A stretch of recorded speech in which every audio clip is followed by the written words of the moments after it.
Bonjour tout le monde, bienvenue dans cette nouvelle édition de notre point de bourse technique de Valoris Securities pour le 14 novembre 2022. Alors la dernière fois, nous avons signalé une tentative timide de rebond sur le MASI, accompagnée par une divergence haussière sur le RSI, qui pouvait plaider, comme nous l'avons signalé, pour un renversement de tendance. Mais si on parvient à accumuler quelques séances au-dessus de 10 900 points et de dépasser la moyenne mobile courte, bah, chose qui ne s'est pas faite puisque nous avons assisté à une nouvelle accélération baissière. Le MASI maintenant il est au plus bas depuis 2020 et en ramenant la contre-performance annuelle à presque moins 22%. Bah, pour la semaine prochaine maintenant, on est au contact de ce support qui a servi comme support et résistance avant l'accélération haussière de post-Covid. D'accord? Si ce support il parvient à empêcher cette accélération baissière, là, je dirais que notre prochain objectif serait ici aux alentours de 10 900 points. D'accord, dans un premier lieu. Sinon, le cas contraire, le premier support se trouve ici aux alentours de 10 200 points. Mais je tiens à signaler que l'évolution des grosses capis serait déterminante quant à la poursuite ou pas de cette tendance baissière. Alors, on commence par le Maroc Télécom. Sur Maroc Télécom, bah, l'accélération baissière ne cesse de s'accentuer. Nous avons enregistré une sortie par le bas de ce canal baissier et en marquant aussi le plus bas de la valeur depuis 2013. D'accord? Donc maintenant on est là depuis 2013. Bah, la question maintenant, est-ce que c'est la fin de cette baisse?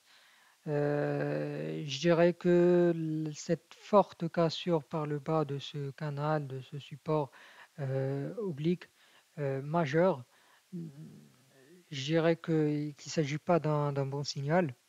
Mais sur le plan des indicateurs mathématiques, je tiens à signaler une divergence haussière sur le stochastique suite au croisement pardon, de cette ligne bleue de la ligne rouge.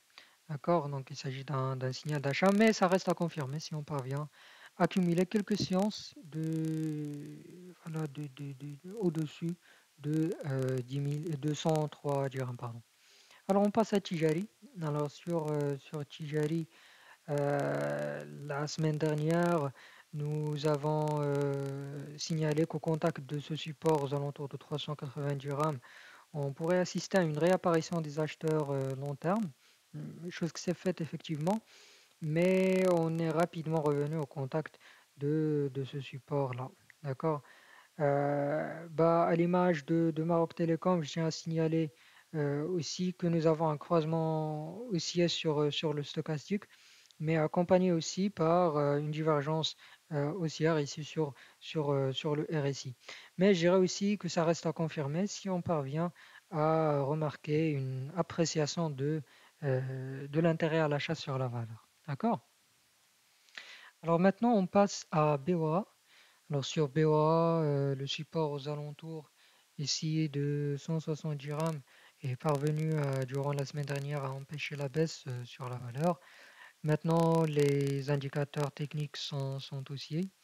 Nous remarquons un signal d'achat ici sur le stochastique. Le RSI aussi il est haussier.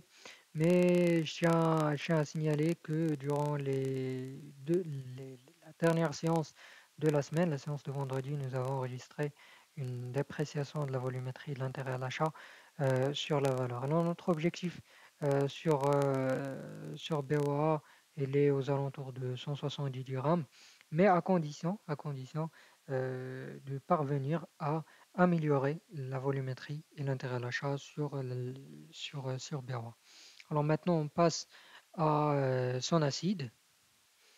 Sur son acide, la semaine dernière, nous avons enregistré une poursuite de l'accélération baissière, mais nous tenons à signaler qu'on est au contact exactement de ce support ici.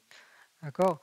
Bah, cette configuration qui pourrait être un double bottom, mais si et seulement si on parvient dans un premier lieu à dépasser cette moyenne mobile 9 jours et par la suite dépasser cette moyenne mobile 20 jours. D'accord?